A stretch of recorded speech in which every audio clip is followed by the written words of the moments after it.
Yo, Pablo, esclavo de Cristo Jesús y elegido por Dios para ser apóstol y enviado a predicar su buena noticia, escribo esta carta.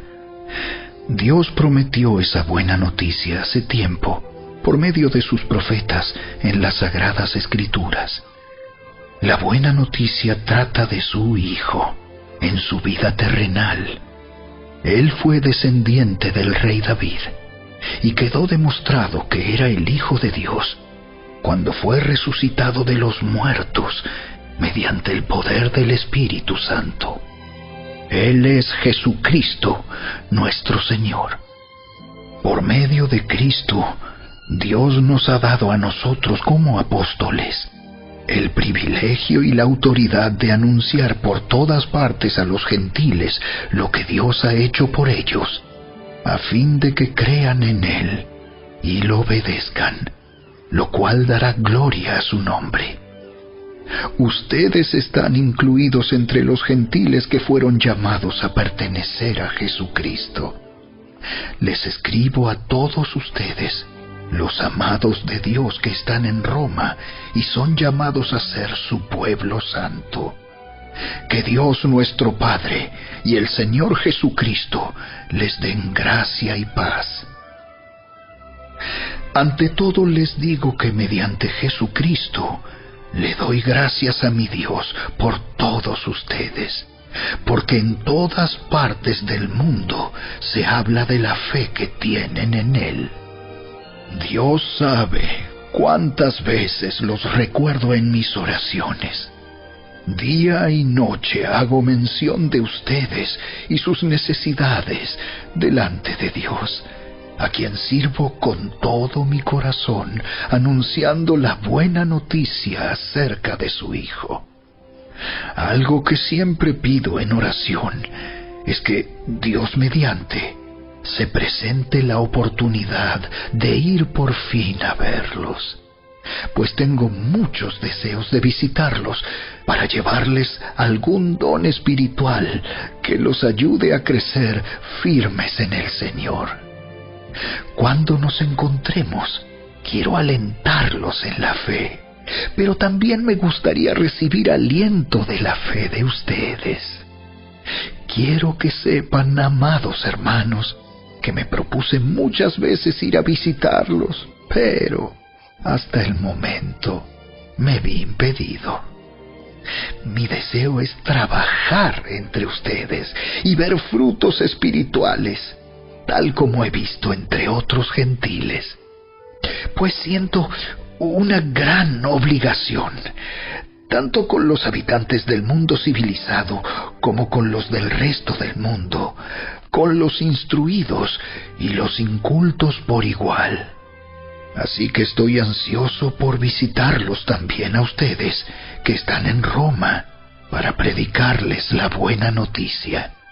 Pues no me avergüenzo de la buena noticia acerca de Cristo, porque es poder de Dios en acción para salvar a todos los que creen, a los judíos primero y también a los gentiles.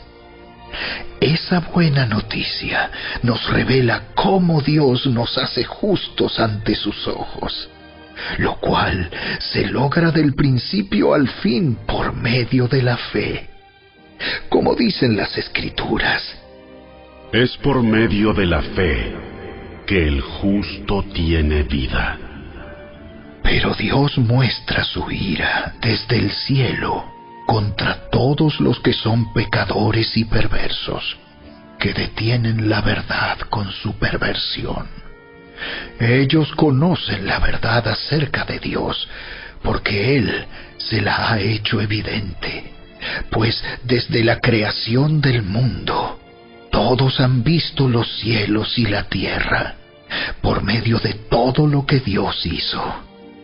Ellos pueden ver a simple vista las cualidades invisibles de Dios, su poder eterno y su naturaleza divina. Así que no tienen ninguna excusa para no conocer a Dios. Es cierto, ellos conocieron a Dios, pero no quisieron adorarlo como Dios, ni darle gracias, En cambio, comenzaron a inventar ideas necias sobre Dios.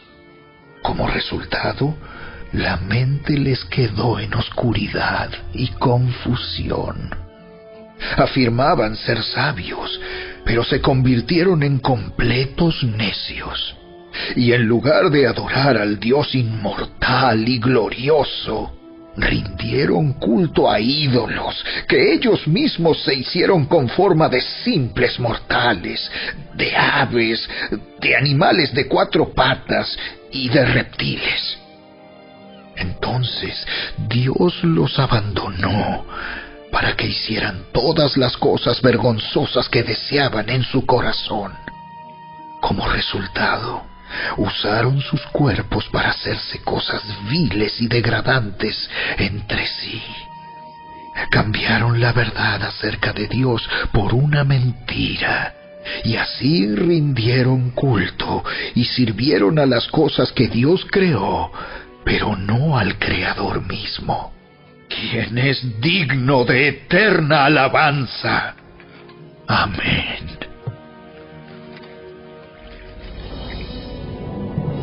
Por esa razón, Dios los abandonó a sus pasiones vergonzosas.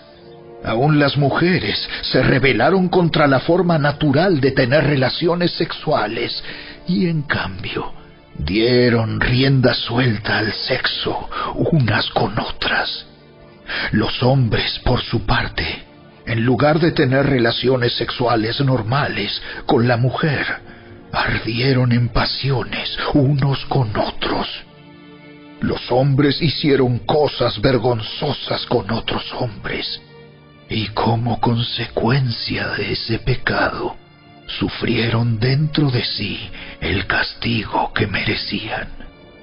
Por pensar que era una tontería reconocer a Dios, Él los abandonó a sus tontos razonamientos y dejó que hicieran cosas que jamás deberían hacerse. Se llenaron de toda clase de perversiones, pecados, avaricia, odio, envidia, homicidios, peleas, engaños, conductas maliciosas y chismes. Son traidores, insolentes, arrogantes, fanfarrones y gente que odia a Dios. Inventan nuevas formas de pecar y desobedecen a sus padres. No quieren entrar en razón.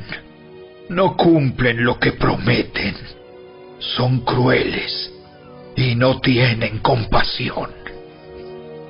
Saben bien que la justicia de Dios exige que los que hacen esas cosas merecen morir. Pero ellos igual las hacen. Peor aún, incitan a otros a que también las hagan.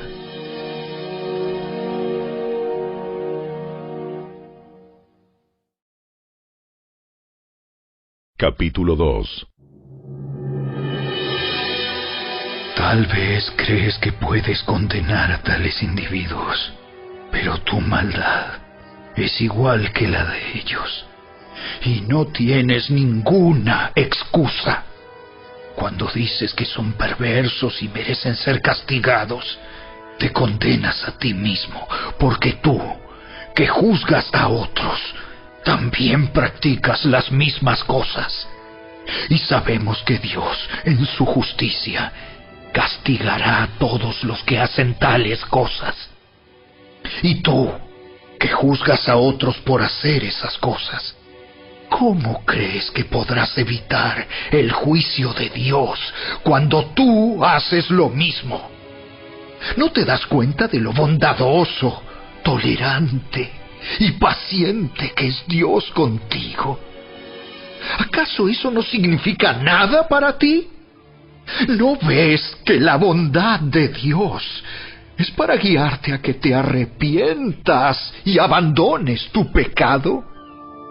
Pero eres terco y te niegas a arrepentirte y a abandonar tu pecado. Por eso vas acumulando un castigo terrible para ti mismo, pues se acerca el día de la ira, en el cual se manifestará el justo juicio de Dios. Él juzgará a cada uno según lo que haya hecho.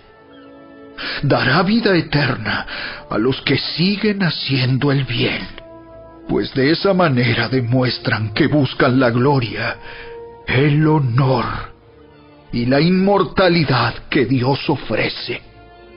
Pero derramará su ira y enojo sobre los que viven para sí mismos, los que se niegan a obedecer la verdad y en cambio viven entregados a la maldad. Habrá aflicción y angustia para todos los que siguen haciendo lo malo, para los judíos primero y también para los gentiles.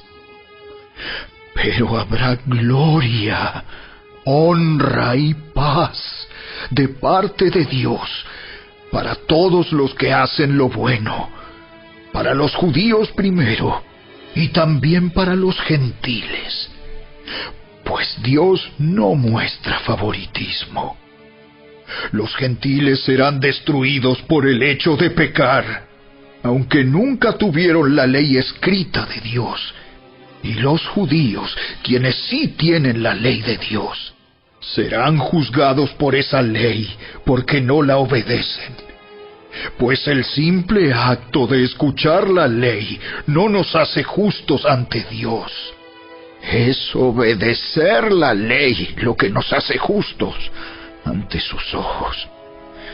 Aún los gentiles, quienes no cuentan con la ley escrita de Dios, muestran que conocen esa ley cuando, por instinto, la obedecen, aunque nunca la hayan oído. Ellos demuestran que tienen la ley de Dios escrita en el corazón, porque su propia conciencia y sus propios pensamientos o los acusan, o bien les indican que están haciendo lo correcto. Y el mensaje que proclamo es que se acerca el día en que Dios juzgará por medio de Cristo Jesús la vida secreta de cada uno. Tú, que te llamas judío, confías en la ley de Dios y te jactas de tu relación especial con Él. Tú sabes lo que a Él le agrada. Sabes bien qué es lo correcto, porque se te ha enseñado su ley. Estás convencido de que eres guía para los ciegos y luz para los que andan perdidos en la oscuridad. Piensas que puedes instruir al ignorante y enseñar a los niños los caminos de Dios, pues estás seguro de que la ley de Dios te da pleno conocimiento y toda la verdad. Ahora bien, si tú enseñas a otros, ¿por qué no te enseñas a ti mismo? Predicas a otros que no se debe robar, ¿pero tú robas? Dices que está mal cometer adulterio, ¿pero tú cometes adulterio? Condenas la idolatría, ¿pero tú usas objetos robados de los templos paganos? Te sientes muy orgulloso de conocer la ley, pero deshonras a Dios al quebrantarla. No es extraño que las Escrituras digan: los gentiles blasfeman en nombre de Dios por causa de ustedes. La ceremonia judía de la circuncisión solo tiene valor si obedeces la ley de Dios. Pero si no obedeces la ley de Dios, no estás en mejor condición que un gentil incircunciso. Y si los gentiles obedecen la ley de Dios, ¿acaso Él no los considerará su propio pueblo? De hecho, los gentiles incircuncisos que cumplen la ley de Dios los condenarán a ustedes, judíos, que están circuncidados y tienen la ley de Dios, pero no la obedecen. Pues no se es un verdadero judío solo por haber nacido de padres judíos ni por haber pasado por la ceremonia de la circuncisión. No, un verdadero judío es aquel que tiene el corazón recto a los ojos de Dios. La verdadera circuncisión no consiste meramente en obedecer la letra de la ley, sino que es un cambio en el corazón, producido por el Espíritu, y una persona con un corazón transformado busca la aprobación de Dios, no la de la gente.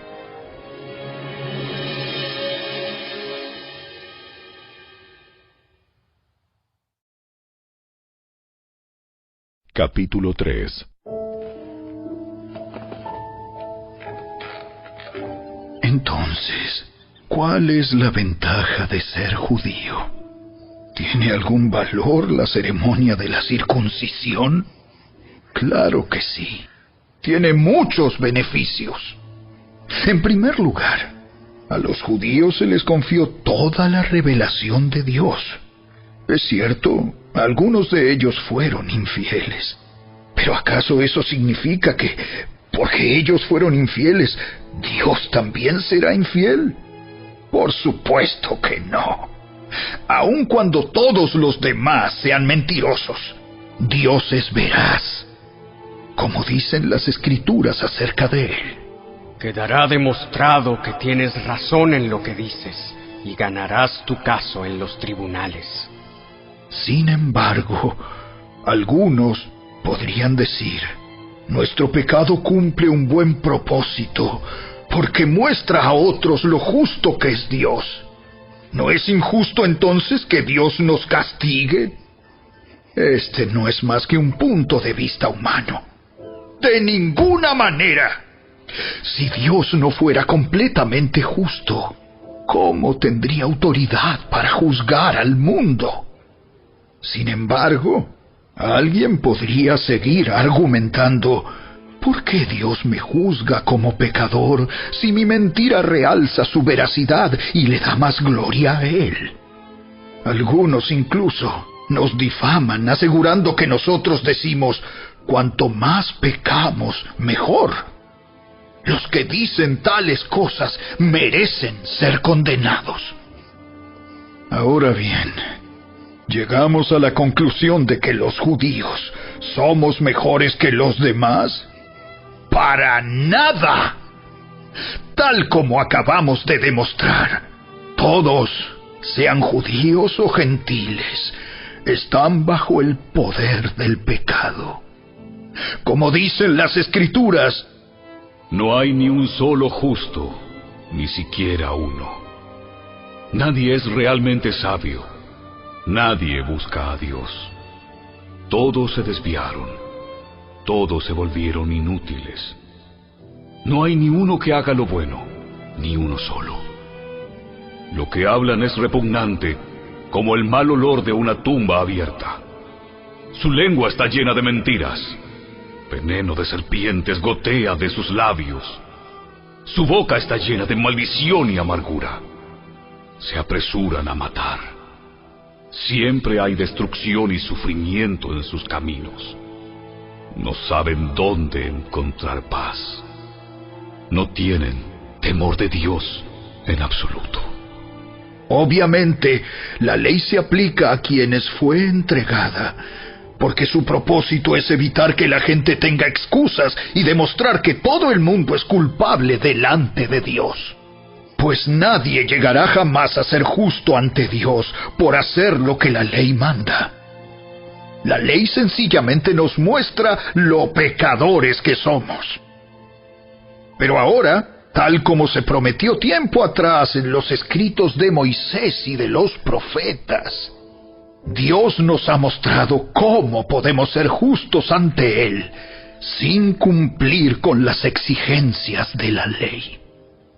Dios nos hace justos a sus ojos cuando ponemos nuestra fe en Jesucristo. Y eso es verdad para todo el que cree, sea quien fuere, pues todos hemos pecado Nadie puede alcanzar la meta gloriosa establecida por Dios. Sin embargo, Dios nos declara justos, gratuita y bondadosamente, por medio de Cristo Jesús, quien nos liberó del castigo de nuestros pecados. Pues Dios ofreció a Jesús como el sacrificio por el pecado. Las personas son declaradas justas a los ojos de Dios cuando creen que Jesús sacrificó su vida al derramar su sangre. Ese sacrificio muestra que Dios actuó con justicia cuando se contuvo y no castigó a los que pecaron en el pasado, porque miraba hacia el futuro y de ese modo los incluiría en lo que llevaría a cabo en el tiempo presente. Dios hizo todo eso para demostrar su justicia, porque Él mismo es justo e imparcial, y declara a los pecadores justos a sus ojos cuando ellos creen en Jesús. ¿Podemos entonces jactarnos de haber hecho algo para que Dios nos acepte? No, porque nuestra libertad de culpa y cargo no se basa en la obediencia a la ley. Está basada en la fe. Así que somos declarados justos a los ojos de Dios por medio de la fe y no por obedecer la ley. Después de todo, ¿acaso Dios es solo el Dios de los judíos? ¿No es también el Dios de los gentiles? Claro que sí. Hay solo un Dios, y Él declara justos a judíos y gentiles únicamente por medio de la fe. Entonces, si hacemos énfasis en la fe, ¿eso significa que podemos olvidarnos de la ley? Por supuesto que no. De hecho, solo cuando tenemos fe, cumplimos verdaderamente la ley.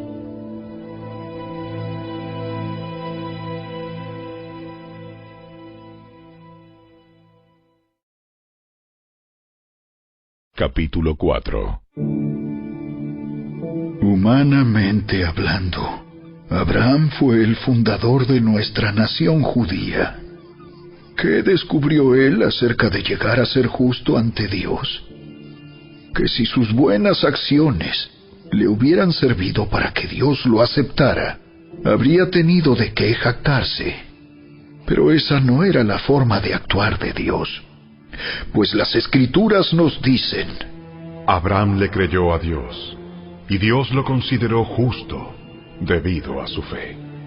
Cuando la gente trabaja, el salario que recibe no es un regalo, sino algo que se ha ganado. Pero la gente no es considerada justa por sus acciones, sino por su fe en Dios, quien perdona a los pecadores. David también habló de lo mismo cuando describió la felicidad de los que son declarados justos sin hacer esfuerzos para lograrlo. ¡Oh, qué alegría para aquellos a quienes se les perdona la desobediencia, a quienes se les cubren los pecados! Sí, qué alegría para aquellos a quienes el Señor les borró el pecado de su cuenta. Ahora bien, ¿es esta bendición solamente para los judíos? ¿O es también para los gentiles incircuncisos? Como venimos diciendo, Dios consideró a Abraham justo debido a su fe. Pero ¿cómo sucedió esto? ¿Se le consideró justo solo después de ser circuncidado o fue antes? Es evidente que Dios aceptó a Abraham antes de que fuera circuncidado. La circuncisión era una señal de que Abraham ya tenía fe y de que Dios ya lo había aceptado y declarado justo aún antes de que fuera circuncidado. Por lo tanto, Abraham es el padre espiritual de los que tienen fe pero no han sido circuncidados. A ellos se les considera justos debido a su fe. Y Abraham también es el padre espiritual de los que han sido circuncidados, pero solo si tienen la misma clase de fe que tenía Abraham antes de ser circuncidado. Obviamente, la promesa que Dios hizo de dar toda la tierra a Abraham y a sus descendientes no se basaba en la obediencia de Abraham a la ley, sino en una relación correcta con Dios, la cual viene por la fe. Si la promesa de Dios es solo para los que obedecen la ley, entonces la fe no hace falta y la promesa no tiene sentido. Pues la ley siempre trae castigo para los que tratan de obedecerla. La única forma de no violar la ley es no tener ninguna ley para violar. Así que la promesa se recibe por medio de la fe. Es un regalo inmerecido. Y vivamos o no de acuerdo con la ley de Moisés, todos estamos seguros de recibir esta promesa si tenemos una fe como la de Abraham, quien es el padre de todos los que creen. A eso se refieren las Escrituras cuando citan lo que Dios le dijo: Te hice padre de muchas naciones. Eso sucedió porque Abraham creyó en el Dios que da vida a los muertos y crea cosas nuevas de la nada.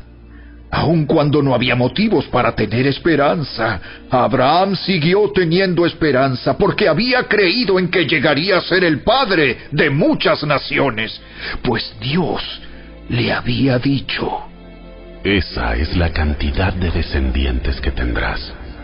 Y la fe de Abraham no se debilitó a pesar de que él reconocía que por tener unos 100 años de edad, su cuerpo ya estaba muy anciano para tener hijos, igual que el vientre de Sara. Abraham siempre creyó la promesa de Dios sin vacilar. De hecho, su fe se fortaleció aún más y así le dio gloria a Dios. Abraham estaba plenamente convencido de que Dios es poderoso para cumplir todo lo que promete. Y debido a su fe, Dios lo consideró justo. Y el hecho de que Dios lo considerara justo no fue solo para beneficio de Abraham, sino que quedó escrito también para nuestro beneficio, porque nos asegura que Dios nos considerará justos a nosotros también, si creemos en Él, quien levantó de los muertos a Jesús nuestro Señor. Él fue entregado a la muerte por causa de nuestros pecados, y resucitado para hacernos justos a los ojos de Dios.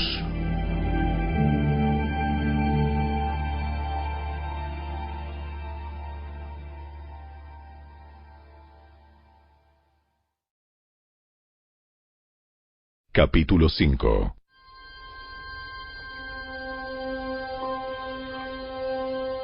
Por lo tanto, ya que fuimos declarados justos a los ojos de Dios por medio de la fe, tenemos paz con Dios gracias a lo que Jesucristo nuestro Señor hizo por nosotros.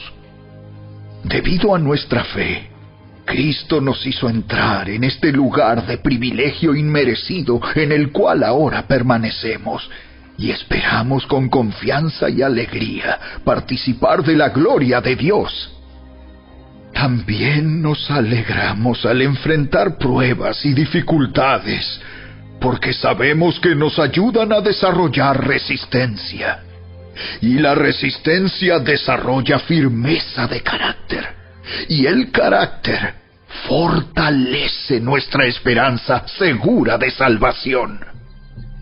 Y esa esperanza no acabará en desilusión, pues sabemos con cuánta ternura nos ama Dios, porque nos ha dado el Espíritu Santo para llenar nuestro corazón con su amor. cuando éramos totalmente incapaces de salvarnos, Cristo vino en el momento preciso y murió por nosotros, pecadores. Ahora bien, casi nadie se ofrecería a morir por una persona honrada, aunque tal vez alguien podría estar dispuesto a dar su vida por una persona extraordinariamente buena. Pero Dios mostró el gran amor que nos tiene al enviar a Cristo a morir por nosotros cuando todavía éramos pecadores. Entonces, como se nos declaró justos a los ojos de Dios por la sangre de Cristo, con toda seguridad, Él nos salvará de la condenación de Dios. Pues, como nuestra amistad con Dios quedó restablecida por la muerte de su Hijo cuando todavía éramos sus enemigos, con toda seguridad seremos salvos por la vida de su Hijo. Así que ahora podemos alegrarnos por nuestra nueva y maravillosa relación con Dios, gracias a que nuestro Señor Jesucristo nos hizo amigos de Dios. Cuando Adán pecó, el pecado entró en el mundo. El pecado de Adán introdujo la muerte, de modo que la muerte se extendió a todos, porque todos pecaron. Es cierto, la gente ya pecaba aún antes de que se entregara la ley, pero no se le tomaba en cuenta como pecado, porque todavía no existía ninguna ley para transgredir. Sin embargo, desde los tiempos de Adán hasta los de Moisés, todos murieron, incluso los que no desobedecieron un mandamiento explícito de Dios como lo hizo Adán. Ahora bien, Adán es un símbolo, una representación de Cristo, quien aún tenía que venir. Pero hay una gran diferencia entre el pecado de Adán y el regalo del favor inmerecido de Dios. Pues el pecado de un solo hombre, Adán, trajo muerte a muchos. Pero aún más grande es la gracia maravillosa de Dios y el regalo de su perdón para muchos por medio de otro hombre, Jesucristo.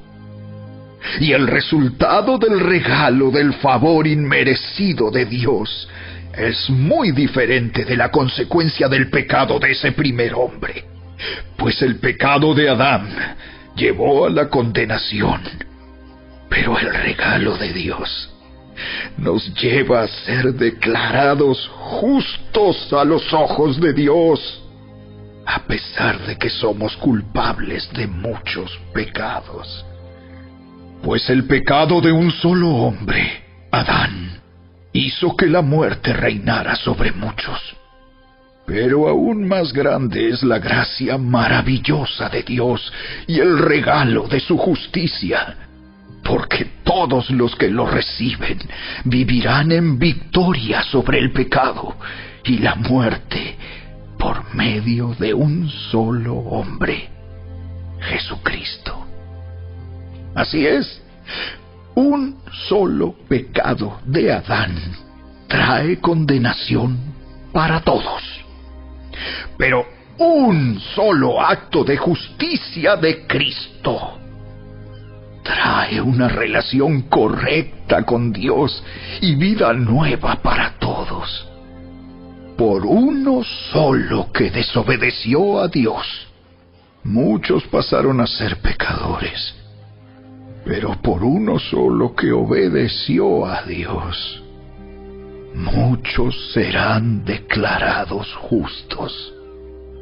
La ley de Dios fue entregada para que toda la gente se diera cuenta de la magnitud de su pecado.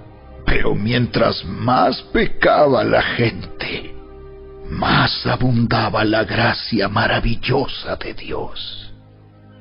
Entonces, así como el pecado reinó sobre todos y los llevó a la muerte, ahora reina en cambio la gracia maravillosa de Dios la cual nos pone en la relación correcta con Él y nos da como resultado la vida eterna por medio de Jesucristo, nuestro Señor.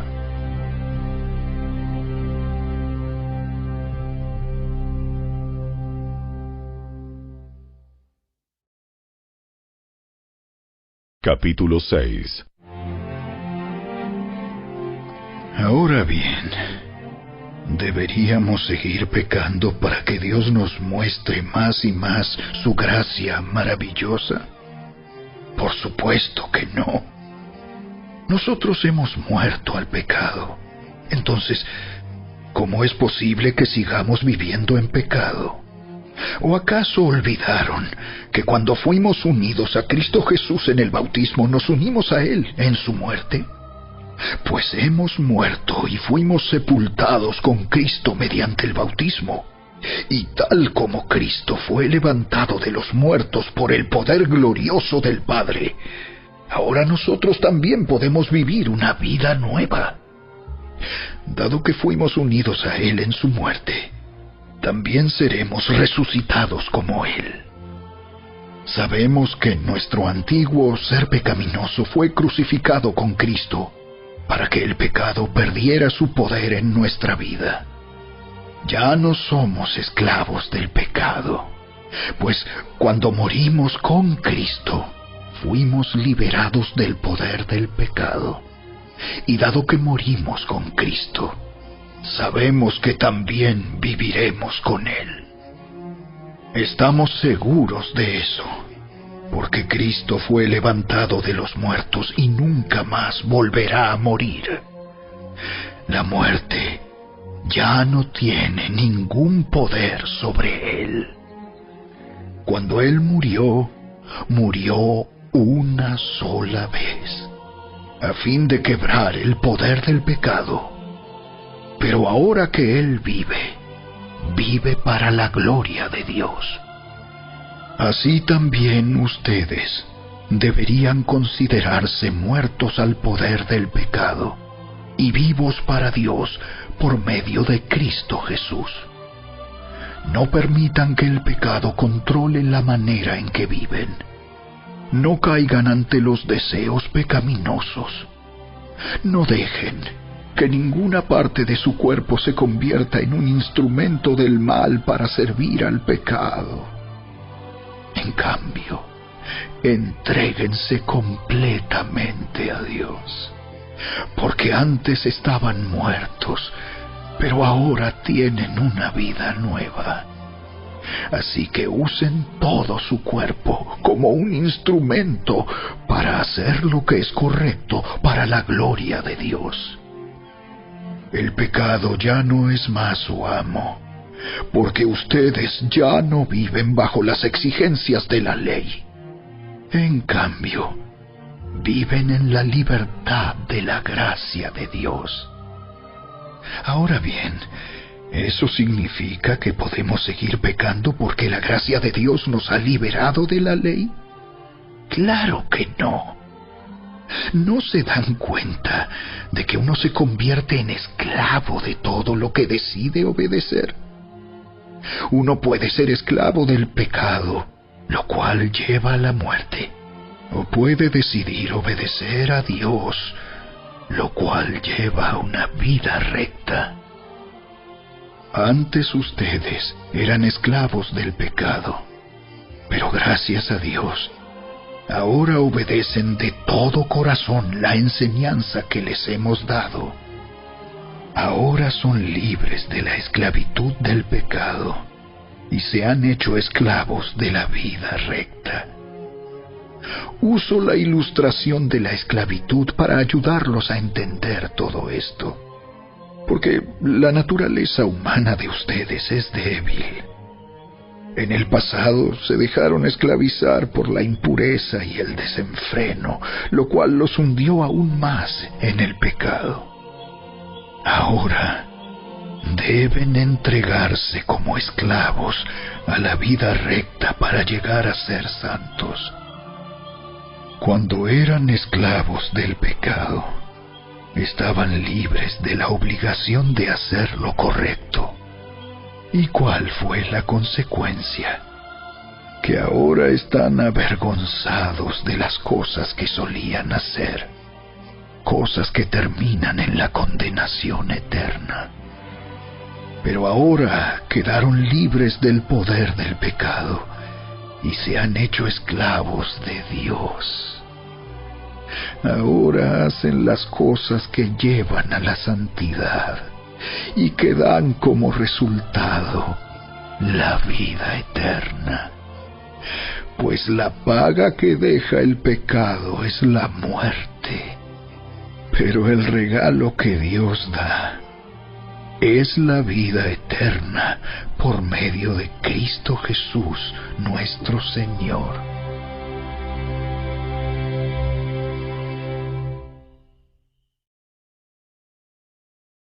Capítulo 7. Ahora bien, amados hermanos, ustedes que conocen la ley, ¿no saben que la ley se aplica solo mientras una persona está viva? Por ejemplo, cuando una mujer se casa, la ley la une a su marido mientras él viva. Pero si él muere, las leyes del matrimonio ya no se aplican a ella. Así que mientras su marido viva, ella cometería adulterio si se casara con otro hombre. Pero si el esposo muere, ella queda libre de esa ley y no comete adulterio cuando se casa de nuevo. Por lo tanto, mis amados hermanos, la cuestión es la siguiente. Ustedes murieron al poder de la ley cuando murieron con Cristo, y ahora están unidos a aquel que fue levantado de los muertos. Como resultado, podemos producir una cosecha de buenas acciones para Dios. Cuando vivíamos controlados por nuestra vieja naturaleza, los deseos pecaminosos actuaban dentro de nosotros, y la ley despertaba esos malos deseos que producían una cosecha de acciones pecaminosas, las cuales nos llevaban a la muerte. Pero ahora fuimos liberados de la ley porque morimos a ella y ya no estamos presos de su poder. Ahora podemos servir a Dios, no según el antiguo modo que consistía en obedecer la letra de la ley, sino mediante uno nuevo, el de vivir en el Espíritu. Ahora bien, ¿acaso sugiero que la ley de Dios es pecaminosa? De ninguna manera. De hecho, fue la ley la que me mostró mi pecado. Yo nunca hubiera sabido que codiciar es malo si la ley no dijera: no codicies. Pero el pecado usó ese mandamiento para despertar toda clase de deseos codiciosos dentro de mí. Si no existiera la ley, el pecado no tendría ese poder. Hubo un tiempo en que viví sin entender la ley. Sin embargo, cuando aprendí, por ejemplo, el mandamiento de no codiciar, el poder del pecado cobró vida, y yo morí. Entonces me di cuenta de que los mandatos de la ley que supuestamente traían vida, trajeron en cambio muerte espiritual. El pecado se aprovechó de esos mandatos y me engañó. Usó los mandatos para matarme. Sin embargo, la ley en sí misma es santa, y sus mandatos son santos, rectos y buenos. Pero ¿cómo puede ser? ¿Acaso la ley que es buena provocó mi muerte? Por supuesto que no. El pecado usó lo que era bueno a fin de lograr mi condena de muerte. Por eso, podemos ver qué terrible es el pecado. Se vale de los buenos mandatos de Dios para lograr sus propios fines malvados. Por lo tanto, el problema no es con la ley, porque la ley es buena y espiritual. El problema está en mí, porque soy demasiado humano.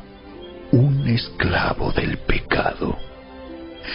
Realmente no me entiendo a mí mismo, porque quiero hacer lo que es correcto, pero no lo hago. En cambio, hago lo que odio. Pero si yo sé que lo que hago está mal, eso demuestra que estoy de acuerdo con que la ley es buena. Entonces, no soy yo el que hace lo que está mal, sino el pecado que vive en mí. Yo sé que en mí, es decir, en mi naturaleza pecaminosa, no existe nada bueno. Quiero hacer lo que es correcto, pero no puedo. Quiero hacer lo que es bueno, pero no lo hago. No quiero hacer lo que está mal, pero igual lo hago. Ahora, si hago lo que no quiero hacer, realmente no soy yo el que hace lo que está mal, sino el pecado que vive en mí. He descubierto el siguiente principio de vida, que cuando quiero hacer lo que es correcto, no puedo evitar hacer lo que está mal. Amo la ley de Dios con todo mi corazón, pero hay otro poder dentro de mí que está en guerra con mi mente. Ese poder me esclaviza al pecado que todavía está dentro de mí. Soy un pobre desgraciado. ¿Quién me libertará de esta vida dominada por el pecado y la muerte? ¡Gracias a Dios!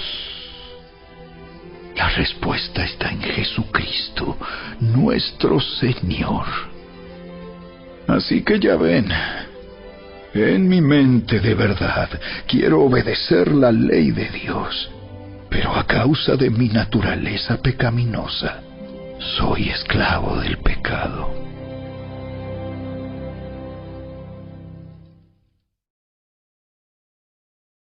Capítulo 8. Por lo tanto, ya no hay condenación para los que pertenecen a Cristo Jesús. Y porque ustedes pertenecen a Él, el poder del Espíritu que da vida los ha libertado del poder del pecado que lleva a la muerte. La ley de Moisés no podía salvarnos, porque nuestra naturaleza pecaminosa es débil. Así que Dios hizo lo que la ley no podía hacer. Él envió a su propio Hijo en un cuerpo como el que nosotros los pecadores tenemos. Y en ese cuerpo, mediante la entrega de su Hijo como sacrificio por nuestros pecados, Dios declaró el fin del dominio que el pecado tenía sobre nosotros. Lo hizo para que se cumpliera totalmente la exigencia justa de la ley a favor de nosotros, que ya no seguimos a nuestra naturaleza pecaminosa, sino que seguimos al Espíritu. Los que están dominados por la naturaleza pecaminosa piensan en cosas pecaminosas, pero los que son controlados por el Espíritu Santo piensan en las cosas que agradan al Espíritu. Por lo tanto, permitir que la naturaleza pecaminosa les controle la mente lleva a la muerte. Pero permitir que el Espíritu les controle la mente lleva a la vida y a la paz. Pues la naturaleza pecaminosa es enemiga de Dios siempre. Nunca obedeció las leyes de Dios y jamás lo hará. Por eso, los que todavía viven bajo el dominio de la naturaleza pecaminosa nunca pueden agradar a Dios. Pero ustedes no están dominados por su naturaleza pecaminosa. Son controlados por el Espíritu, si el Espíritu de Dios vive en ustedes. Y recuerden que los que no tienen al Espíritu de Cristo en ellos, de ninguna manera pertenecen a Él. Y Cristo vive en ustedes. Entonces, aunque el cuerpo morirá por causa del pecado, El Espíritu les da vida, porque ustedes ya fueron declarados justos a los ojos de Dios. El Espíritu de Dios, quien levantó a Jesús de los muertos, vive en ustedes. Y así como Dios levantó a Cristo Jesús de los muertos, Él dará vida a sus cuerpos mortales mediante el mismo Espíritu, quien vive en ustedes.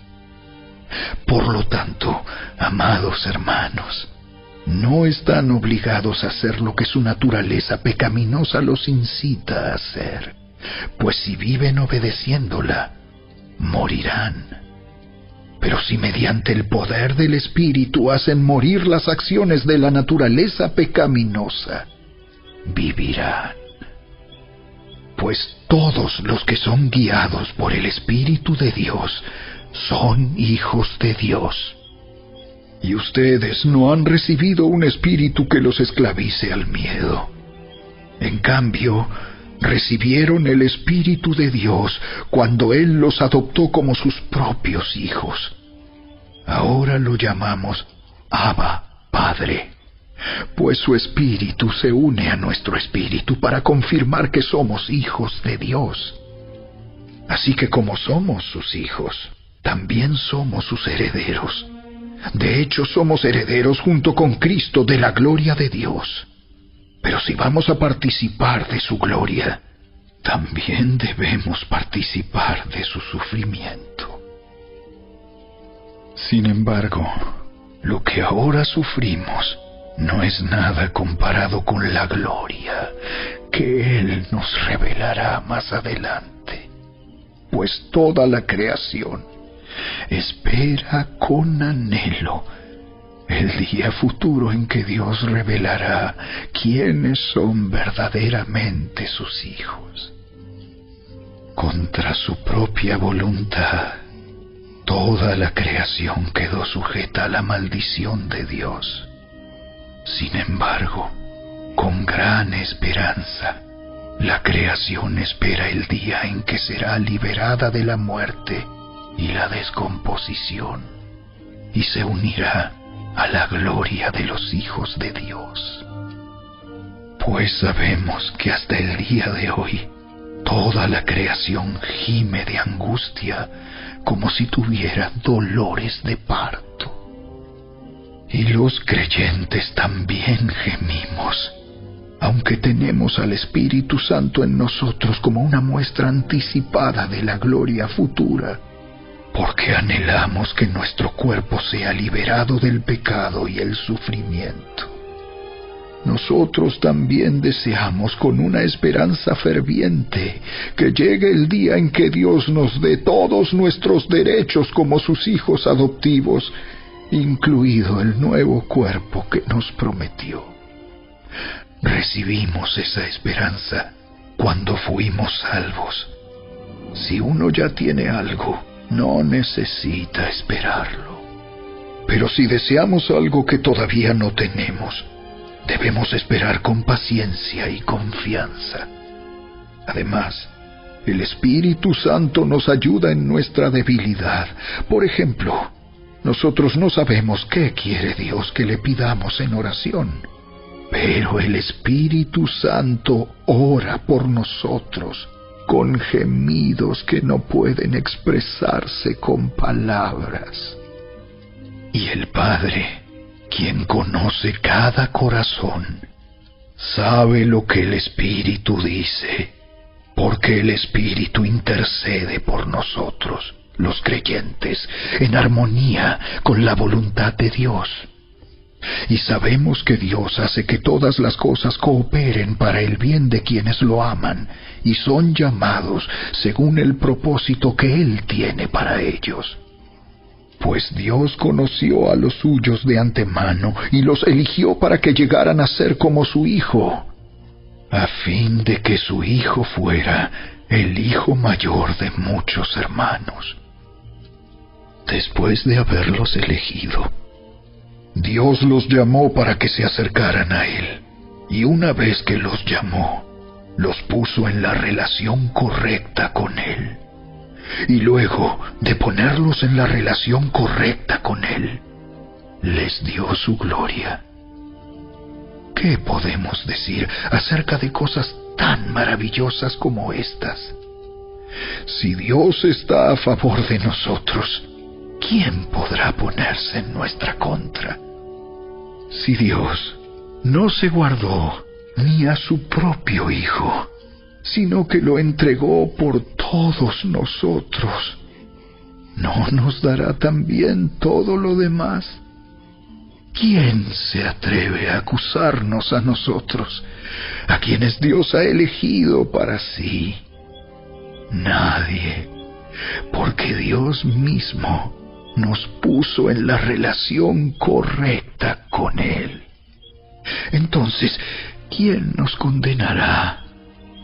Nadie, porque Cristo Jesús murió por nosotros y resucitó por nosotros y está sentado en el lugar de honor a la derecha de Dios e intercede por nosotros.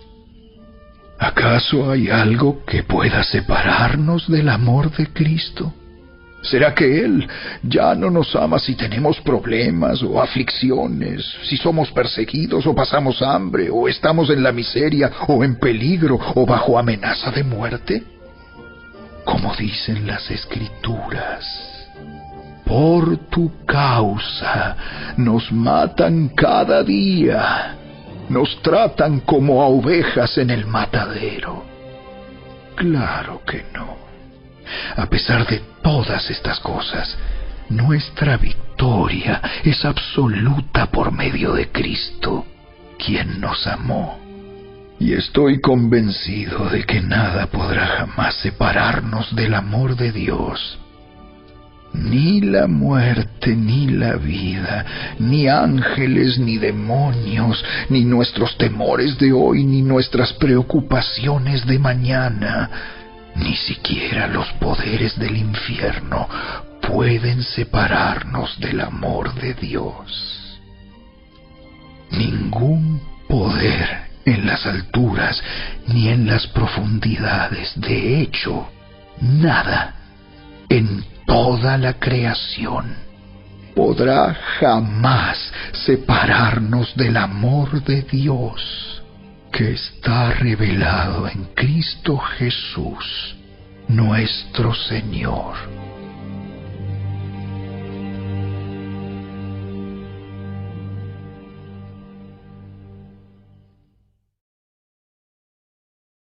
Capítulo 9. Con Cristo de testigo, hablo con toda veracidad. Mi conciencia y el Espíritu Santo lo confirman. Tengo el corazón lleno de amarga tristeza e infinito dolor por mi pueblo, mis hermanos judíos. Yo estaría dispuesto a vivir bajo maldición para siempre, separado de Cristo, si eso pudiera salvarlos. Ellos son el pueblo de Israel, elegidos para ser los hijos adoptivos de Dios. Él les reveló su gloria, hizo pactos con ellos y les entregó su ley. Les dio el privilegio de adorarlo y de recibir sus promesas maravillosas. Abraham, Isaac y Jacob son los antepasados de los israelitas, y Cristo mismo era israelita en cuanto a su naturaleza humana. Y Él es Dios, el que reina sobre todas las cosas, y es digno de eterna alabanza. Amén. Ahora bien, ¿acaso Dios no cumplió su promesa a Israel? No, porque no todos los que nacen en la nación de Israel son en verdad miembros del pueblo de Dios. Ser descendientes de Abraham no los hace verdaderos hijos de Abraham, pues las Escrituras dicen: Isaac es el hijo mediante el cual procederán tus descendientes. Aunque Abraham también tuvo otros hijos, eso significa que no todos los descendientes naturales de Abraham son necesariamente hijos de Dios. Solo los hijos de la promesa son considerados hijos de Abraham, pues Dios había prometido: volveré dentro de 1 año, y Sara tendrá un hijo.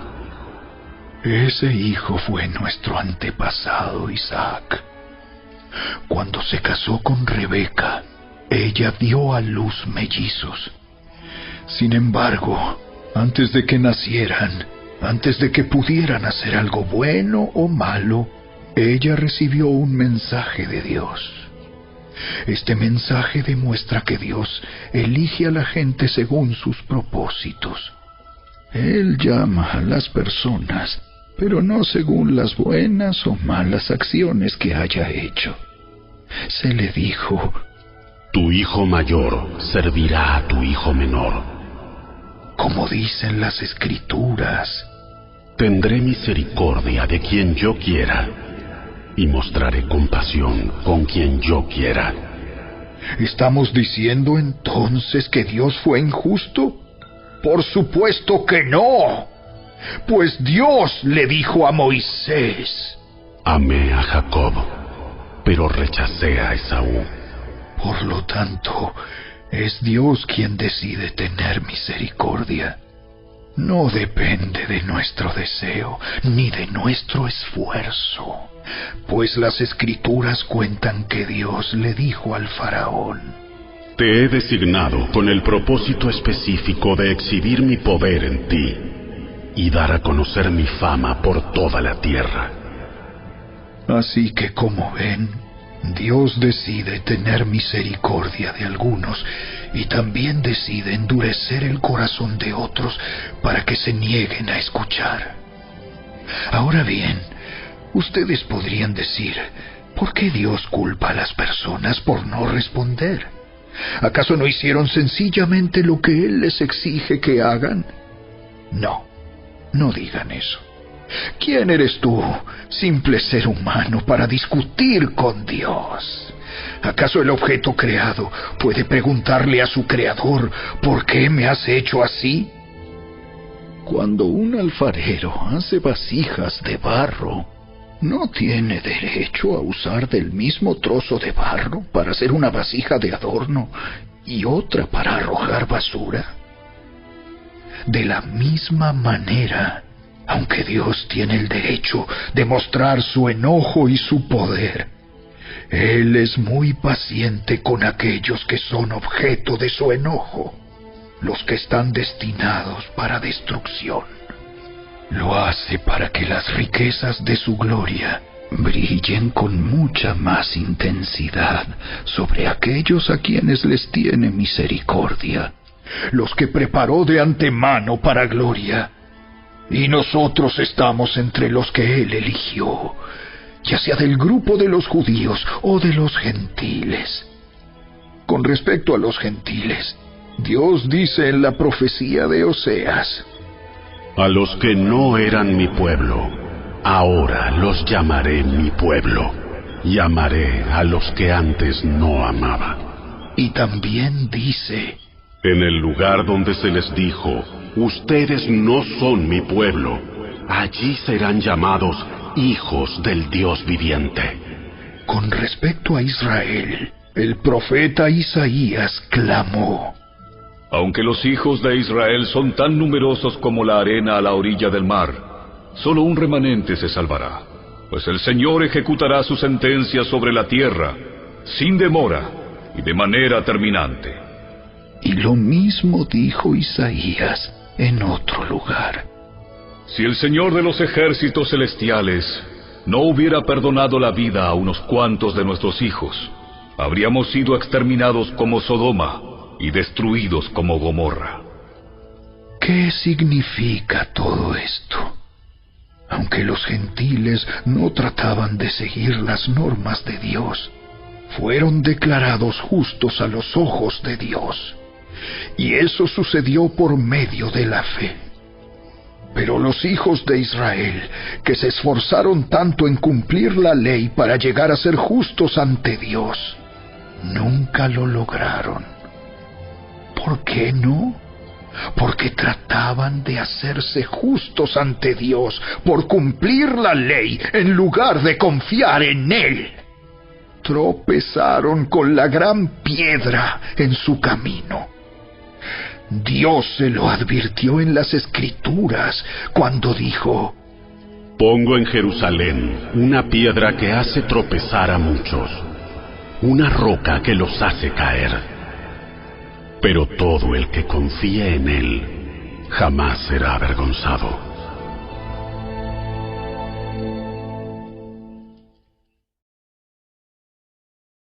Capítulo 10. Amados hermanos, el profundo deseo de mi corazón y mi oración a Dios es que los israelitas lleguen a ser salvos. Yo sé que ellos tienen un gran entusiasmo por Dios, pero es un fervor mal encausado, pues no entienden la forma en que Dios hace justas a las personas ante Él. Se niegan a aceptar el modo de Dios y en cambio se aferran a su propio modo de hacerse justos ante Él tratando de cumplir la ley. Sin embargo, Cristo ya cumplió el propósito por el cual se entregó la ley. Como resultado, a todos los que creen en Él se les declara justos a los ojos de Dios. Pues Moisés escribe que la ley exige obediencia a todos sus mandatos para que una persona llegue a ser justa ante Dios. Pero el modo de la fe para hacernos justos ante Dios dice: no digas en tu corazón: ¿quién subirá al cielo para hacer bajar a Cristo a la tierra? Ni tampoco digas: ¿quién descenderá al lugar de los muertos para volver a Cristo de nuevo a la vida? En realidad, dice, el mensaje está muy al alcance de la mano. Está en tus labios y en tu corazón. Y ese mensaje es el mismo mensaje que nosotros predicamos acerca de la fe. Si declaras abiertamente que Jesús es el Señor y crees en tu corazón que Dios lo levantó de los muertos, serás salvo. Pues es por creer en tu corazón que eres declarado justo a los ojos de Dios, y es por declarar abiertamente tu fe que eres salvo. Como nos dicen las Escrituras, todo el que confíe en Él jamás será avergonzado. No hay diferencia entre los judíos y los gentiles en ese sentido. Ambos tienen al mismo Señor, quien da con generosidad a todos los que lo invocan. Pues todo el que invoque el nombre del Señor será salvo. Pero ¿cómo pueden ellos invocarlo para que los salve si no creen en Él? ¿Y cómo pueden creer en Él si nunca han oído de Él? ¿Y cómo pueden oír de Él a menos que alguien se lo diga? ¿Y cómo irá alguien a contarles sin ser enviado? Por eso, las Escrituras dicen: ¡qué hermosos son los pies de los mensajeros que traen buenas noticias! Sin embargo, no todos aceptan la buena noticia, porque el profeta Isaías dijo: Señor, ¿quién ha creído nuestro mensaje? Así que la fe viene por oír, es decir, por oír la buena noticia acerca de Cristo. Pero pregunto, ¿de verdad el pueblo de Israel oyó el mensaje? Claro que sí. El mensaje se ha difundido por toda la tierra y sus palabras por todo el mundo. Vuelvo a preguntar, ¿entendió realmente el pueblo de Israel? Por supuesto que sí, pues incluso en el tiempo de Moisés, Dios dijo: despertaré sus celos con un pueblo que ni siquiera es una nación. Provocaré su enojo por medio de gentiles insensatos. Luego Isaías habló audazmente de parte de Dios y dijo: Me encontraron personas que no me buscaban. Me mostré a los que no preguntaban por mí. Pero con respecto a Israel, Dios dijo: todo el día les abrí mis brazos, pero ellos fueron desobedientes y rebeldes.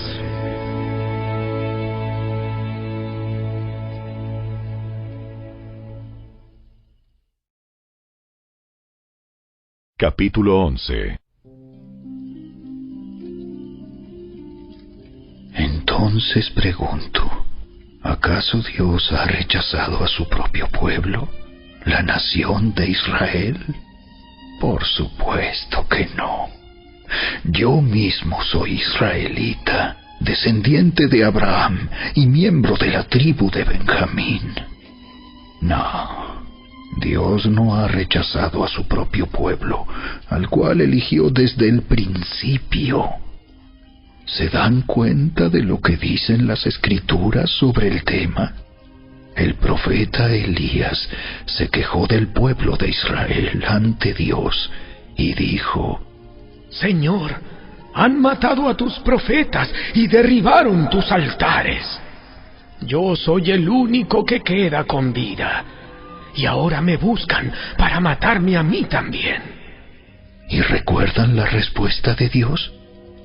Él dijo: no, tengo a 7,000 más que nunca se han inclinado ante Baal. Lo mismo sucede hoy, porque unos cuantos del pueblo de Israel han permanecido fieles por la gracia de Dios, es decir, por su bondad inmerecida al elegirlos. Y como es mediante la bondad de Dios, entonces no es por medio de buenas acciones. Pues en ese caso, la gracia de Dios no sería lo que realmente es: gratuita e inmerecida. Así que la situación es la siguiente. La mayoría del pueblo de Israel no ha encontrado el favor de Dios que tanto busca.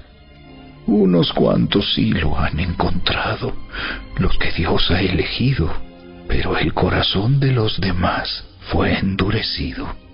Como dicen las Escrituras, Dios los hizo caer en un sueño profundo. Hasta el día de hoy les ha cerrado los ojos para que no vean y les ha tapado los oídos para que no oigan. También David dijo: que su mesa de abundancia se convierta en una trampa, en un engaño que los lleve a pensar que todo está bien, que sus bendiciones los hagan tropezar y que reciban su merecido, que sus ojos queden ciegos para que no puedan ver y que la espalda se les encorve para siempre. ¿Acaso el pueblo de Dios tropezó y cayó sin posibilidad de recuperarse?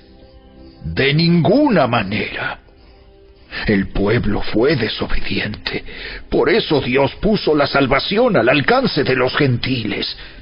Sin embargo, Él quería que su propio pueblo sintiera celos y la reclamara para sí. Ahora bien, si los gentiles fueron enriquecidos porque los israelitas rechazaron la oferta de salvación de Dios, imagínense cuánto más grande será la bendición para el mundo cuando ellos por fin la acepten.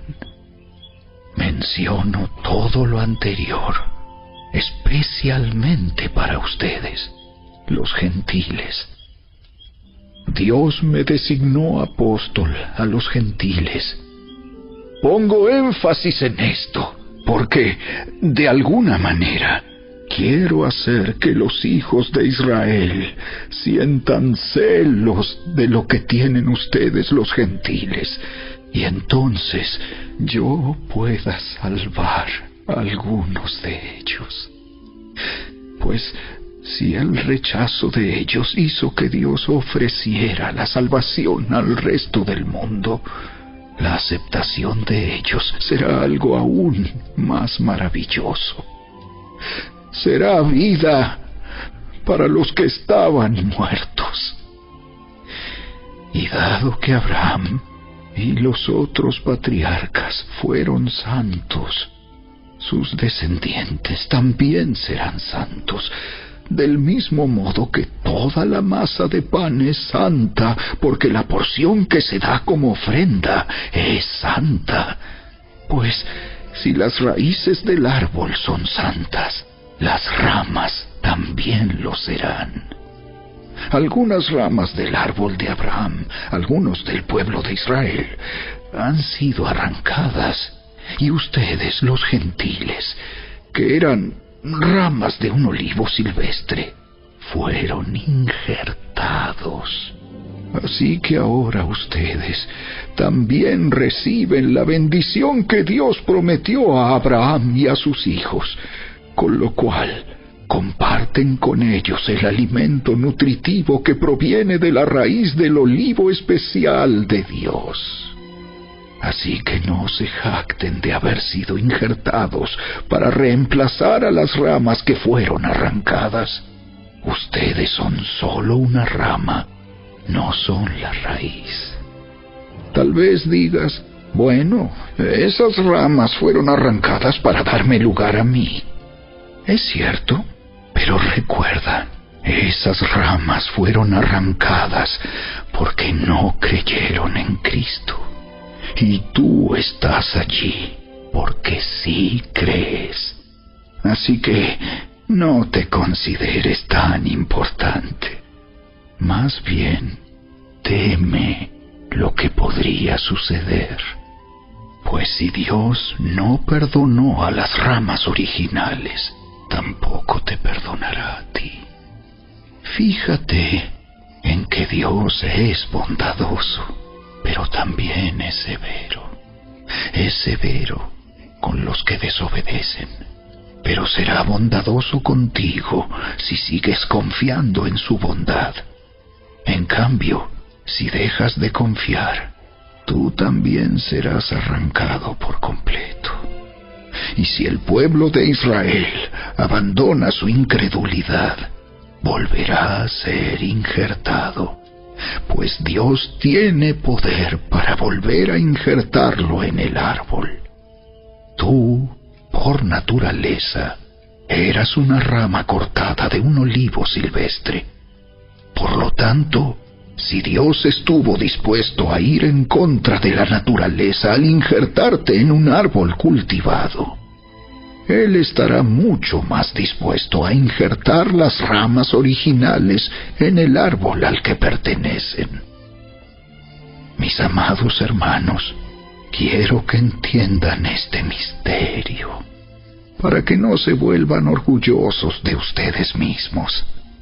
Parte del pueblo de Israel tiene el corazón endurecido, pero eso solo durará hasta que se complete el número de gentiles que aceptarán a Cristo. Y entonces todo Israel será salvo, como dicen las Escrituras. El que rescata vendrá de Jerusalén y apartará a Israel de la maldad. Y mi pacto con ellos es que quitaré sus pecados. Muchos del pueblo de Israel ahora son enemigos de la buena noticia, y eso los beneficia a ustedes, los gentiles, porque Él eligió a los antepasados Abraham, Isaac y Jacob, pues los dones de Dios y su llamado son irrevocables. Ustedes, los gentiles, Antes eran rebeldes contra Dios, pero cuando el pueblo de Israel se rebeló contra Él, Dios tuvo misericordia de ustedes y no de ellos. Ahora ellos son los rebeldes, y a ustedes Dios les mostró su misericordia para que ellos también participen de la misericordia de Dios. Pues Dios encarceló a todos en la desobediencia para poder tener misericordia de todos. ¡Qué grande es la riqueza, la sabiduría y el conocimiento de Dios! Es realmente imposible para nosotros entender sus decisiones y sus caminos. Pues, ¿quién puede conocer los pensamientos del Señor? ¿Quién sabe lo suficiente para aconsejarlo? ¿Y quién le ha entregado tanto para que Él tenga que devolvérselo? Pues todas las cosas provienen de Él y existen por su poder y son para su gloria. A Él sea toda la gloria por siempre. Amén.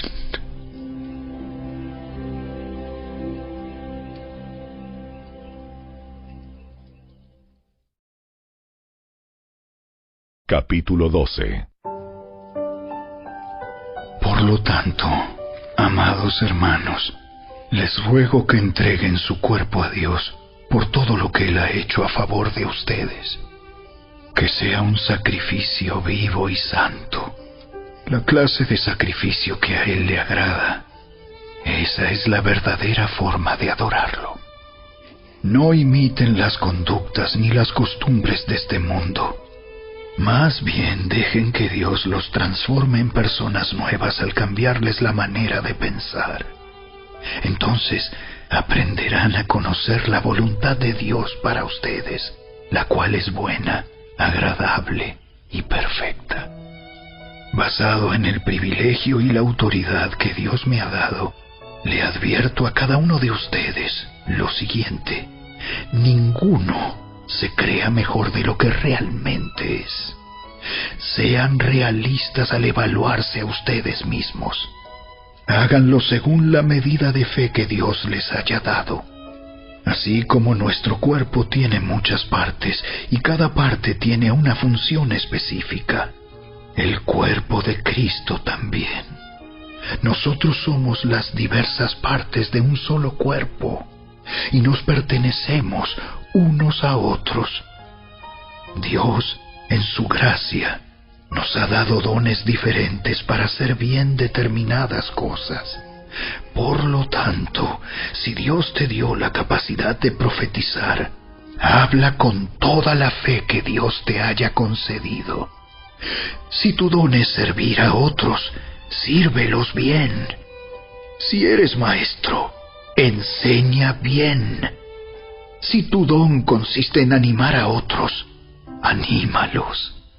Si tu don es dar, hazlo con generosidad.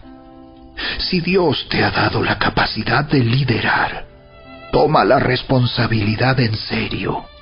Y si tienes el don de mostrar bondad a otros, hazlo con gusto. No finjan amar a los demás. Ámenlos de verdad. Aborrezcan lo malo. Aférrense a lo bueno. Ámense unos a otros con un afecto genuino y deleítense al honrarse mutuamente. No sean nunca perezosos, más bien trabajen con esmero y sirvan al Señor con entusiasmo. Alégrense por la esperanza segura que tenemos. Tengan paciencia en las dificultades y sigan orando. Estén listos para ayudar a los hijos de Dios cuando pasen necesidad. Estén siempre dispuestos a brindar hospitalidad. Bendigan a quienes los persiguen no los maldigan, sino pídanle a Dios en oración que los bendiga.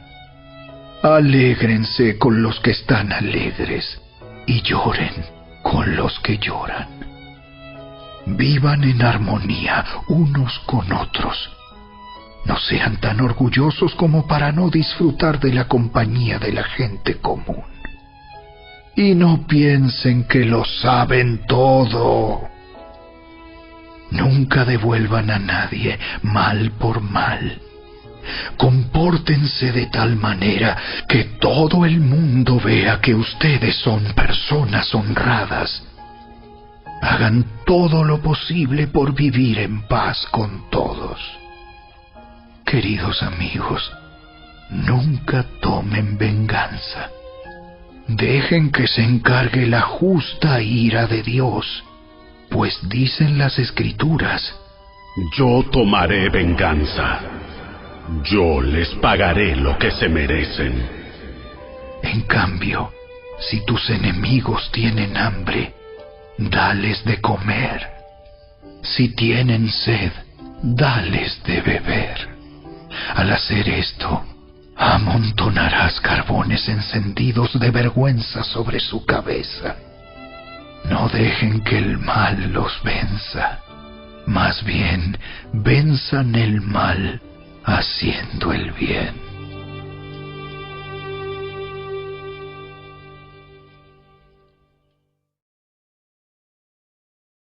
Capítulo 13.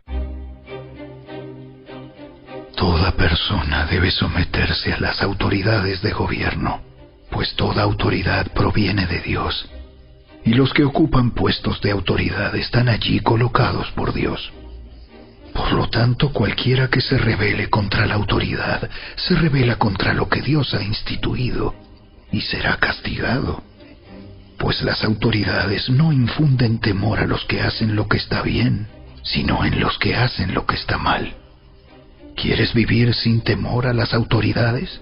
Haz lo correcto, y ellas te honrarán. Las autoridades están al servicio de Dios para tu bien. Pero si estás haciendo algo malo, por supuesto que deberías tener miedo, porque ellas tienen poder para castigarte.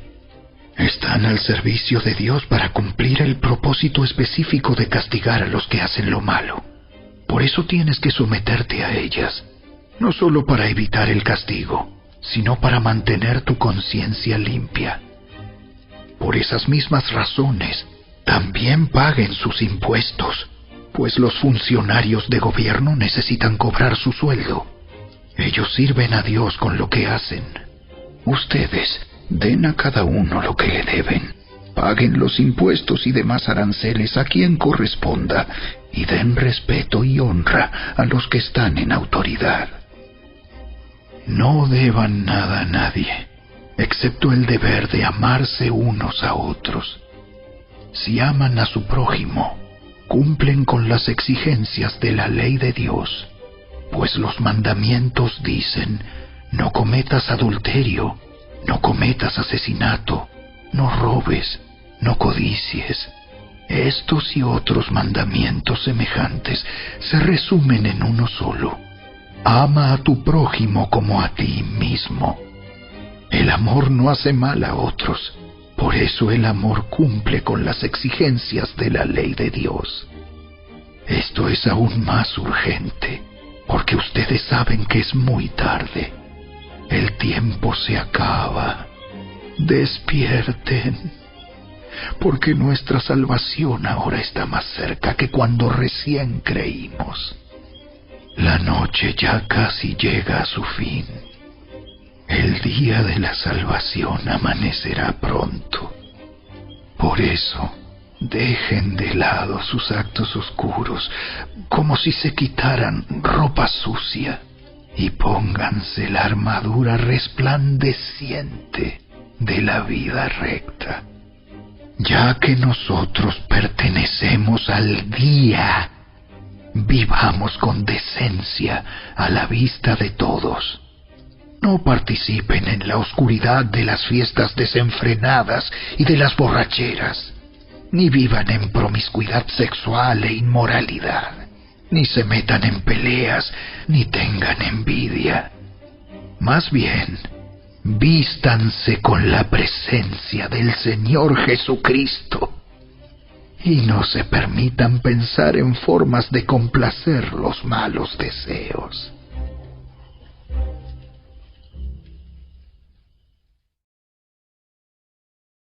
Capítulo 14. Acepten a los creyentes que son débiles en la fe y no discutan acerca de lo que ellos consideran bueno o malo.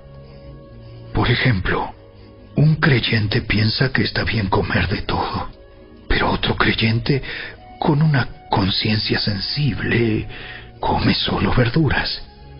Los que se sienten libres para comer de todo no deben menospreciar a los que no sienten la misma libertad. Y los que no comen determinados alimentos no deben juzgar a los que sí los comen, porque a esos hermanos Dios los ha aceptado. ¿Quién eres tú para juzgar a los sirvientes de otro? Su amo dirá si quedan en pie o caen, y con la ayuda del Señor quedarán en pie y recibirán la aprobación de Él. Del mismo modo, algunos piensan que un día es más sagrado que otro, mientras que otros creen que todos los días son iguales. Cada uno debería estar plenamente convencido de que el día que elija es aceptable. Los que adoran al Señor un día en particular lo hacen para honrarlo a Él. Los que comen toda clase de alimentos lo hacen para honrar al Señor, ya que le dan gracias a Dios antes de comer. Y los que se niegan a comer ciertos alimentos también quieren agradar al Señor y le dan gracias a Dios. Pues no vivimos para nosotros mismos, ni morimos para nosotros mismos. Si vivimos, es para honrar al Señor. Y si morimos, es para honrar al Señor. Entonces, tanto si vivimos como si morimos, pertenecemos al Señor. Cristo murió y resucitó con este propósito: ser Señor de los vivos y de los muertos. ¿Por qué entonces juzgas a otro creyente? ¿Por qué menosprecias a otro creyente? Recuerda que todos estaremos delante del tribunal de Dios, pues dicen las Escrituras: tan cierto como que yo vivo, toda rodilla se doblará ante mí, y toda lengua declarará lealtad a Dios. Es cierto, cada uno de nosotros tendrá que responder por sí mismo ante Dios. Así que dejemos de juzgarnos unos a otros. Por el contrario, propónganse vivir de tal manera que no causen tropiezo ni caída a otro creyente. Yo sé y estoy convencido por la autoridad del Señor Jesús que ningún alimento en sí mismo está mal. Pero si alguien piensa que está mal comerlo, entonces para esa persona está mal. Si otro creyente se angustia por lo que tú comes, entonces no actúas con amor si lo comes. No permitas que lo que tú comes destruya a alguien por quien Cristo murió. Entonces no serás criticado por hacer algo que tú crees que es bueno. Pues el reino de Dios no se trata de lo que comemos o bebemos, sino de llevar una vida de bondad, paz y alegría en el Espíritu Santo. Si tú sirves a Cristo con esa actitud, agradarás a Dios y también tendrás la aprobación de los demás. Por lo tanto, procuremos que haya armonía en la iglesia y tratemos de edificarnos unos a otros. No destruyas la obra de Dios a causa de lo que comes. Recuerda que todos los alimentos están permitidos. Lo malo es comer algo que haga tropezar a otro. Es mejor no comer carne, ni beber vino, ni hacer ninguna otra cosa que pudiera causar que otro creyente tropiece. Tal vez crees que no hay nada malo en lo que haces, pero manténlo entre tú y Dios. Benditos son los que no se sienten culpables por hacer algo que han decidido que es correcto. Pero si tienes dudas acerca de si debes o no comer algo en particular, entonces es pecado comerlo, pues no eres fiel a tus convicciones. Si haces algo que crees que está mal, pecas.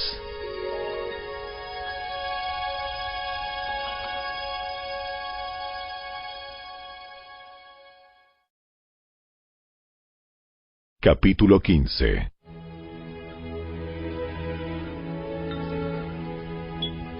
Los que somos fuertes debemos tener consideración de los que son sensibles a este tipo de cosas. No debemos agradarnos solamente a nosotros mismos. Deberíamos ayudar a otros a hacer lo que es correcto y edificarlos en el Señor, pues ni siquiera Cristo vivió para agradarse a sí mismo. Como dicen las Escrituras, los insultos de aquellos que te insultan, oh Dios, han caído sobre mí. Tales cosas se escribieron hace tiempo en las Escrituras para que nos sirvan de enseñanza, y las Escrituras nos dan esperanza y ánimo mientras esperamos con paciencia hasta que se cumplan las promesas de Dios. Que Dios, quien da esa paciencia y ese ánimo, los ayude a vivir en plena armonía unos con otros, como corresponde a los seguidores de Cristo Jesús. Entonces, todos ustedes podrán unirse en una sola voz para dar alabanza y gloria a Dios, el Padre de nuestro Señor Jesucristo. Por lo tanto, acéptense unos a otros, tal como Cristo los aceptó a ustedes, para que Dios reciba la gloria. Recuerden que Cristo vino a servir a los judíos para demostrar que Dios es fiel a las promesas que les hizo a los antepasados de ellos. También vino para que los gentiles le dieran la gloria a Dios por la misericordia que Él tuvo con ellos. A eso se refería el salmista cuando escribió: Por eso te alabaré entre los gentiles, cantaré alabanzas a tu nombre. Y en otro lugar está escrito: Alégrense con su pueblo, oh gentiles. Y además: alaben al Señor todos ustedes los gentiles, todos los pueblos de la tierra, alábenlo. Y en otro lugar, Isaías dijo: el heredero del trono de David vendrá y reinará sobre los gentiles. Ellos pondrán su esperanza en él. Le pido a Dios, fuente de esperanza, que los llene completamente de alegría y paz, porque confían en Él. Entonces rebosarán de una esperanza segura mediante el poder del Espíritu Santo. Mis amados hermanos, estoy plenamente convencido de que ustedes están llenos de bondad. Conocen estas cosas tan bien que pueden enseñárselas unos a otros. Aún así, me atreví a escribirles sobre algunos de estos temas porque sé que lo único que necesitan es recordarlos, pues por la gracia de Dios, soy un mensajero especial de Cristo Jesús, enviado a ustedes los gentiles. Les transmito la buena noticia para presentarlos como una ofrenda aceptable a Dios, hecha santa por el Espíritu Santo. Así que tengo razón de estar entusiasmado por todo lo que Cristo Jesús ha hecho por medio de mí al servir a Dios. Sin embargo, no me atrevo a jactarme de nada, salvo de lo que Cristo ha hecho por medio de mí al llevar a los gentiles a Dios a través de mi mensaje y de la manera en que he trabajado entre ellos. Los gentiles se convencieron por el poder de señales milagrosas y maravillas y por el poder del Espíritu de Dios. De esa manera presenté con toda plenitud la buena noticia de Cristo desde Jerusalén hasta llegar a la región del Ilírico. Mi gran aspiración siempre ha sido predicar la buena noticia donde nunca antes se ha oído el nombre de Cristo, y no donde otro ya ha comenzado una iglesia. He seguido el plan que mencionan las Escrituras, donde dice: los que nunca se enteraron de él, verán, y los que nunca oyeron de él, entenderán. De hecho, mi visita a ustedes se demoró tanto, precisamente porque estuve predicando en esos lugares. Ahora que terminé mi trabajo en estas regiones, y después de todos estos largos años de espera, tengo muchos deseos de ir a verlos. Estoy pensando viajar a España. Cuando lo haga, me detendré en Roma, y luego de disfrutar de la compañía de ustedes por un breve tiempo, podrán ayudarme con lo necesario para mi viaje. Sin embargo, antes de visitarlos, debo ir a Jerusalén para llevar una ofrenda a los creyentes de allí. Pues les cuento, los creyentes de Macedonia y Acaya con entusiasmo juntaron una ofrenda para los creyentes de Jerusalén que son pobres. Lo hicieron con gusto, porque se sienten en deuda con ellos. Dado que los gentiles recibieron las bendiciones espirituales de la buena noticia por parte de los creyentes de Jerusalén, sienten que lo menos que pueden hacer por ellos a cambio es ayudarlos económicamente. En cuanto yo entregue ese dinero y termine esa buena acción de los gentiles, iré a visitarlos a ustedes de camino a España. Cuando vaya, estoy seguro de que Cristo bendecirá en abundancia el tiempo que pasemos juntos. Mis amados hermanos, les pido encarecidamente, en el nombre de nuestro Señor Jesucristo, que se unan a mi lucha orando a Dios por mí. Háganlo por el amor que me tienen, ese amor que el Espíritu Santo les ha dado. Pídanle que me libre de los que están en Judea, que se niegan a obedecer a Dios. Pídanle también que los creyentes de allí estén dispuestos a aceptar la ofrenda que llevo a Jerusalén. Entonces, por la voluntad de Dios, podré ir a verlos con un corazón alegre y nos alentaremos unos a otros. Y que Dios, quien nos da su paz, esté con todos ustedes. Amén.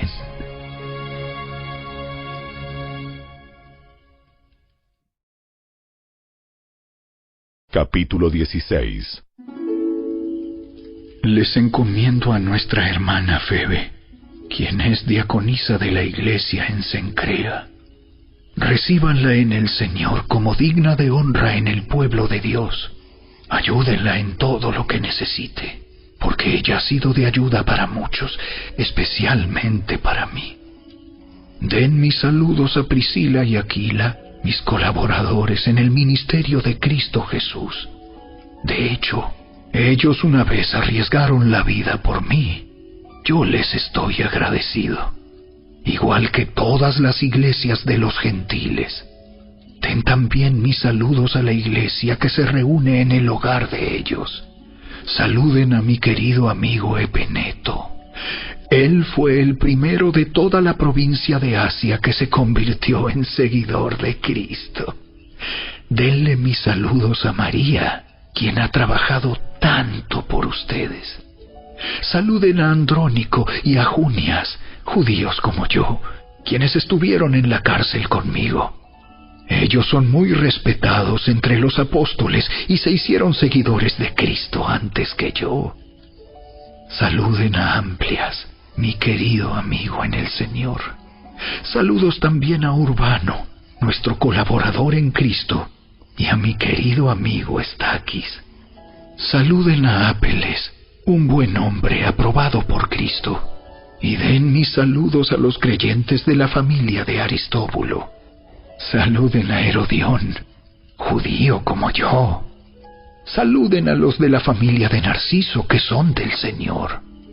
Den mis saludos a Trifena y Trifosa, obreras del Señor, y a la amada Pérsida, quien ha trabajado tanto para el Señor.